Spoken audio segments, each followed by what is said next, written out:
അംഗീകാരത്തിന്റെ പ്രസക്തി വെളിപ്പെടുത്തുന്ന ഒരു സംഭവ പരമ്പരയിലെ കഥാപാത്രങ്ങളാണ് ഈ വിദേശ വനിതയും ഭദ്ര എന്ന ഈ പിടിയാനയും. അയർലൻഡുകാരിയായ കരോളിൻ കാസെ എന്ന ഈ യുവതി ജന്മനാ തന്നെ ഭാഗികമായി അന്ധയാണ്. ഇരുട്ടിന്റെ കാണാക്കയങ്ങളിൽ ജീവിതം ഹോമിക്കുന്ന മനുഷ്യ ജന്മങ്ങൾക്ക് കാരുണ്യത്തിന്റെ തൈലലേപനമായി സ്വന്തം ജീവിതം തന്നെ സമർപ്പിച്ച ഈ വനിത ഒരു മഹാപ്രസ്ഥാനത്തിനാണ് തുടക്കമിട്ടിരിക്കുന്നത്.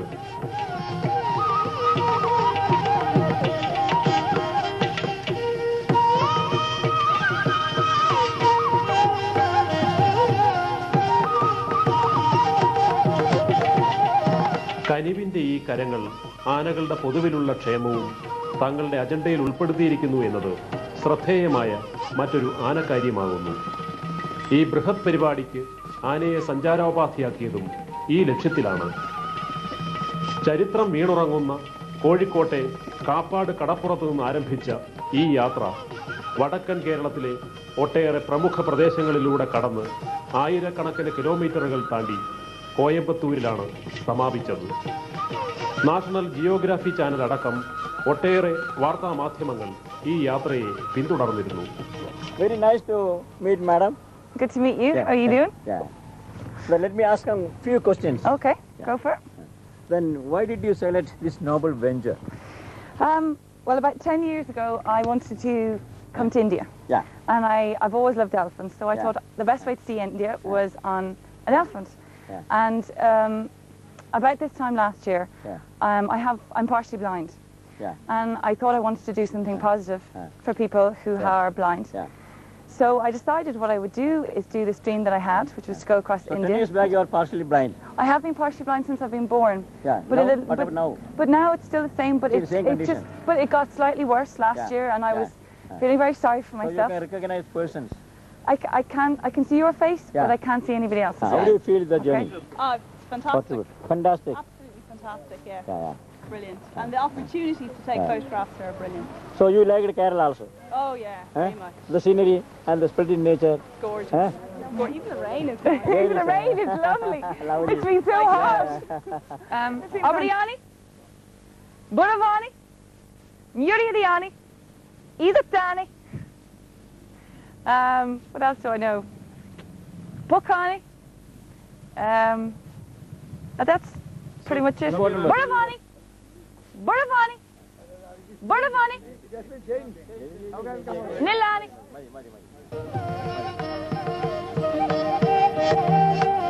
Bukani, Bukani.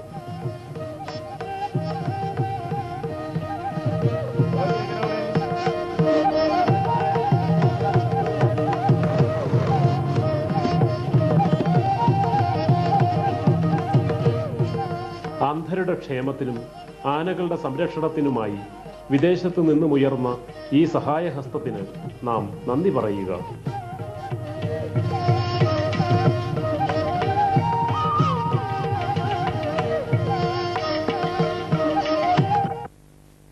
കുലീനമായ നമ്മുടെ സംസ്കാരത്തിന്റെ അംശങ്ങളും വിശ്വാസ വഴികളിൽ നിന്നും പിറവിയെടുത്ത ആർദ്രമായ ഒരു കഥയുടെ പിന്നാമ്പുറ ദൃശ്യങ്ങളും സമ്മേളിക്കുന്ന ഒരു ഐതിഹ്യത്തിന്റെ നിറവാണ് ഗുരുവായൂരിലെ പ്രശസ്തമായ ആനയോട്ടം പകർന്നു നൽകുന്നത്. വിശ്വാസികൾക്കൊപ്പം അറിവിന്റെയും കാഴ്ചയുടെയും വിഭിന്ന തലങ്ങൾ തേടിയെത്തുന്ന സഞ്ചാരികൾക്ക് മുമ്പിൽ ഈ ആനയോട്ടം എന്നും വിശാലമായ ചില അനുഭവ അവസ്ഥകൾക്ക് നാന്ദിയാകാറുണ്ട്. ഗുരുവായൂർ ദേവസ്ഥയിലെ അതിപ്രധാനമായ ആനയോട്ടമാണ് ഇപ്പോൾ നടക്കാൻ പോകുന്നത്. വളരെ കൊല്ലങ്ങൾക്ക് മുമ്പ് ഗുരുവായൂർ ദേവസ്ഥയിൽ ആനകളുണ്ടായിരുന്നില്ല. ആനയില്ലാണ്ട് ഒരു ദിവസം ശിബിയിൽ നടത്തേണ്ട ഒരു സ്ഥിതിവിശേഷം വന്നു. അങ്ങനെ ആനയില്ലാതെ ശിബിയിൽ നടത്തിയ സന്ദർഭത്തിൽ ഗുരുവായൂരപ്പൻ്റെ ശക്തി കൊണ്ട് തൃക്കണാമലകം എന്ന സ്ഥലത്ത് നിന്ന് ആന ഗുരുവായൂർ ദേവസ്ഥയിലേക്ക് ഓടി വരികയുണ്ടായി. ആ സ്മരണ പുതുക്കുന്നതിനാണ് ഈ ഉത്സവ ദിവസം കൊടി കയറുന്നതിന് മുമ്പ് ആനയോട്ടം ഗുരുവായൂർ ദേവസ്വത്തിൽ കൊണ്ടു നടക്കുന്നത്. ഒരു കാലത്ത് ആനകൾ ഓടുമ്പോൾ ചുറ്റുമുണ്ടായിരുന്ന ജനങ്ങൾ ആനയെ പീഡിപ്പിച്ചിരുന്നു എന്നൊരു വസ്തുതയായിരുന്നു. ആ കാലമൊക്കെ മാറി. ഇപ്പോൾ ആനയെ ഒരു തരത്തിലും പീഡിപ്പിക്കാതെ ചുറ്റുമുള്ള ആൾക്കാരെല്ലാം മാറ്റി നിർത്തി ആനയ്ക്ക് വളരെ വേഗത്തിലും പ്രയാസമില്ലാത്ത നിലയിൽ ഓടുന്നുള്ള സൗകര്യമുണ്ടാക്കി ആണ് ആനയെ ഓടിക്കുന്നത്. ആനക്കാർ മുകളിലുണ്ടായിരിക്കും. ആനയെ കൊടുക്കുന്നതായിട്ടുള്ള കാലിൻ്റെ നീക്കം അനുസരിച്ചാണ് ആന ഓടുക. ഒരു തരത്തിലുള്ള പീഡനവും ഉപദ്രവവും ആനയെ ഏൽപ്പിക്കുന്നതല്ല. ഇതിനെ സംബന്ധിച്ച് ചില അവസരങ്ങളെല്ലാം കേട്ടിരുന്നു ആനയെ പീഡിപ്പിക്കുന്നതെന്നല്ല. പക്ഷേ ഒരു കാരണവശാലും ആനയെ പീഡിപ്പിക്കുന്നതല്ല. ഇന്നത്തെ ആനയോട്ടത്തിൽ 33 ആനകൾ പങ്കെടുക്കുന്നുണ്ട്. അതിൽ മുൻനിരയിലുള്ളത് 7 ആനകളാണ്. അച്യുതൻ, ഗോപികൃഷ്ണൻ, കണ്ണൻ, നന്ദൻ, ശങ്കരനാരായണൻ, നാരായണൻകുട്ടി, ഗൗരി. ഈ മുൻനിരയിൽ നിൽക്കുന്ന ആനകൾ അവിടെ ഓടി ഗോപുരത്തിനിടയിൽ എത്തുമ്പോൾ അതിൽ നിന്ന് 5 ആനകളെ മാത്രം, അതായത് മുന്നിൽ ഓടി വരുന്നതായിട്ടുള്ള വിജയികളായ 5 ആനകളെ മാത്രം അമ്പലത്തിൻ്റെ ഗോപുരത്തിനുള്ളിലേക്ക് കടത്തിവിടും. അമ്പലത്തിൽ കടന്നാൽ ആനകൾ അമ്പലത്തിന് ചുറ്റും 7 പ്രദക്ഷിണം വച്ച് ആദ്യം ഓടി എത്തുന്നതായിട്ടുള്ള ആന കൊടിമരം തൊടും. അങ്ങനെ ആന ഓട്ടം അവസാനിക്കും. ഈ കൊടിമരം തൊടുന്ന ആനയ്ക്ക് അമ്പലത്തിൽ വളരെയധികം ഈ പല കാര്യങ്ങളും ചെയ്യാനുണ്ട്. അമ്പലത്തിൽ നിത്യശിവയിലേക്കും പ്രത്യേകിച്ച് ഉത്സവ നിത്യശിവയിലേക്കും മറ്റും കാര്യം അതിനെയാണ് വിനിയോഗിക്കുക. പ്രത്യേക തരത്തിലായിട്ടുള്ള ഭക്ഷണം എല്ലാം അല്ലെങ്കിൽ പരിചരണം എല്ലാം അങ്ങനെ ആ വിജയിക്ക് നൽകുന്നുണ്ട്. അമ്പലത്തിൽ നിന്ന് ഇതിനെ ബന്ധപ്പെട്ട ആൾക്കാരെ നമ്പ്യാന്മാരെ മണി കൊണ്ടുവരും. അപ്പോൾ അതിൻ്റെ മണി കൊണ്ടുവരുന്നതാണ്. ആ മണി ഈ കാലിൽ ചുറ്റിയതിന് ശേഷം ആനകളെ ഓടുന്നതാണ്.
ലോക വിനോദസഞ്ചാര ഭൂപടത്തിൽ നമ്മുടെ കൊച്ചു കേരളത്തിന് നിർണായകമായ ഒരു സ്ഥാനം നേടിക്കൊടുക്കുന്നതിൽ നമ്മുടെ ഉത്സവങ്ങൾ വഹിക്കുന്ന പങ്ക് പ്രശംസാർഹമാണ്. നമ്മുടെ ആനച്ചമയങ്ങളുടെ വർണ്ണപ്പൊലിമയും മേളക്കൊഴുപ്പേകുന്ന നാദസമൃദ്ധിയും അനന്യമായ ഒരനുഭവ സാമ്രാജ്യത്തിലേക്കാണ് സഞ്ചാരികളെ കൊണ്ടുചെന്നെത്തിക്കുന്നത്.